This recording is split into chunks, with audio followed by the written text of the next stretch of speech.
मैं doctor Ramesh Sharma, associate professor botany, government college Kotputli.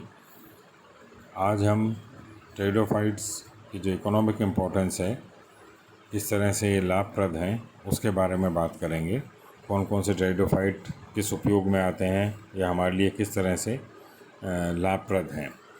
तो अगर हम इनको ओवरऑल देखना चाहें तो किस किस अलग अलग चीज़ों में टेरिडोफाइट्स यूज़ किए जाते हैं, तो सॉइल कंजर्वेशन, बायो फर्टिलाइज़र, भोजन, ऑर्नामेंटल और इस तरह से इनके अलग अलग फील्ड के अंदर जो यूजेस हैं किस तरह से हमारे लिए लाभप्रद हैं, इसके बारे में हम बात करेंगे।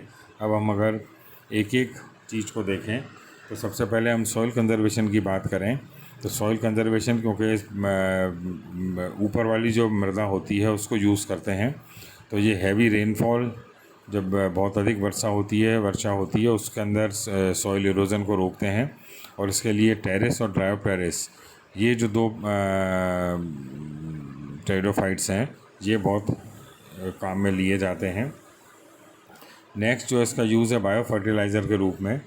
बायो फर्टिलाइज़र इनके जो रूट्स हैं उनके अंदर एनाबीना होता है जो कि नाइट्रोजन फिक्सेशन का काम करता है, तो इसके लिए एजोला जो है वो काम में लिया जाता है। एजोला नामक टेरिडोफाइट जो है वो इस काम में लिया जाता है। फिर इसके बाद ऑर्नामेंटल यानी सजावटी पौधे, तो सजावटी पादपों के रूप में लाइकोपोडियम, सिलेजिनेला और टेरिस, ये जो हैं ये सजावट के रूप में काम में लिए जाते हैं। इसके बाद दवाइयों में कुछ टेरिडोफाइट्स हैं उनका यूज़ किया जाता है, जैसे कि टेरिस जो है वो कैंसर के लिए ओफियोग्लोसम स्नेक बाइट एंटीडोट के रूप में काम करता है, मार्सिलिया है। तो इस तरह से ये जो भिन्न भिन्न पादप हैं, टेरिडोफाइट्स हैं, इनके किस किस काम में ये लिए जाते हैं, ये एक तरह से लिस्ट है, इसके अंदर हम देख सकते हैं। जैसे कि स्किन डिजीज़ के लिए भी कुछ काम में लिए जाते हैं, सिलेजिनेला की कुछ स्पीसीज़ हैं जो लिवर डिजीज़ में काम में ली जाती हैं। तो इस तरह से अलग अलग जो पादप हैं वो किस किस डिजीज़ के लिए या रोग के लिए इनको काम में लिया जाता है। इसके बाद हम बात करेंगे केमिकल्स के रूप में। इनसे कुछ केमिकल्स प्राप्त होते हैं, जैसे टेरिस जो नामक टेरिडोफाइट है उससे फिनॉल्स, टेरिडियम से प्रोटीन, शुगर, स्टार्च, इक्विसिटम से ऑक्जेलिक एसिड्स, इस तरह से इनसे अलग अलग केमिकल प्राप्त होते हैं। इसी तरह से वाइटामिन्स भी इनसे प्राप्त होते हैं।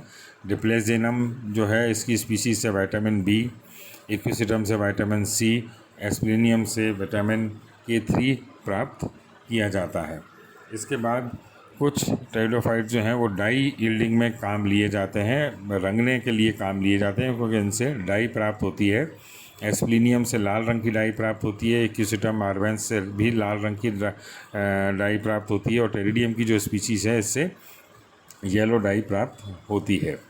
फिर इनका उपयोग कुछ डेली यूज़ की जो चीज़ें हैं उनके लिए भी काम में लिया जाता है, जैसे एडियंटम की स्पीशीज़ है, इससे टोकरियों का निर्माण में काम में लिया जाता है। इसी तरह से लाइगोडियम से भी टोकरी निर्माण में, बास्केट मैन्युफैक्चरिंग में काम में लिया जाता है। और कुछ स्पीशीज़ से फाइबर्स भी इनका प्राप्त हमको होता है। इसके बाद मेटल एक्यूमुलेटर्स, मेटल का इनके अंदर संचय होता है। तो लाइकोपोडियम के अंदर जिंक मिलता है, इक्विसिटम आर्वेंस जो है इसके अंदर टिन, कोबाल्ट।